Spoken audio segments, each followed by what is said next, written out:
Good morning. ঘুম থেকে উঠেই দেখি আজকের আকাশটা বেশ ভালো, মনে হচ্ছে আজকে আর বৃষ্টি হবে না। আয়ান মাহিন ঘুমাচ্ছে আর এদিকে আমি দুপুরে রান্না সহ আজকে সকালেই একবারে রান্না করে নিয়েছি। আজকে সকালের মেনু ছিল কাঁঠালের বিচির ভর্তা আর চিংড়ি মাছ দিয়ে ছড়া কচুর ডাল। আয়নের বাবা তো খাচ্ছিল আর বারবার বলছিল অনেক মজা হয়েছে, খেতে নাকি অনেক ভালো লাগতেছে। সত্যি অনেকদিন পর কাঁঠালের বিচির ভর্তা দিয়ে ভাত খেলাম, খেতে অনেক মজা লেগেছে। আয়ান মাহিন ভাত খাইনি, ওরা চা দিয়ে বিস্কিট খেয়েছে। এরপর এই তো আয়নের বাবাকে দিয়ে বানালাম ইউটিউব শর্ট। এই শর্টটা বানানোর সময় আমি ভিডিও শুট করবো কি আমি হাসতে হাসতে শেষ। যাই হোক, আমাদের সবার আজকে উকিল শ্বশুরের বাড়িতে দাওয়াত ছিল, কিন্তু আয়ান আর আয়নের বাবাই শুধু গিয়েছে।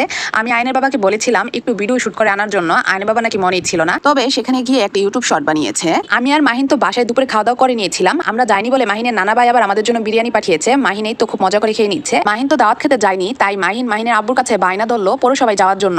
এরপরেই তো আয়নের বাবা ওদেরকে নিয়ে চলে গিয়েছে পৌরসভায়। সেখানে অনেকক্ষণ খেলাধুলা করার পর চলে আসলো বাসায়। আয়ান মাহিন তো বাসায় এসেই কাপড় চেঞ্জ করে হাত মুখ ধুয়ে হালকা নাস্তা করে বসে গেল লেখাপড়া করার জন্য। আজকে তাহলে মাহিনের লেখাপড়ার মধ্যে দিয়ে নিচ্ছি বিদায়। আল্লাহ হাফেজ।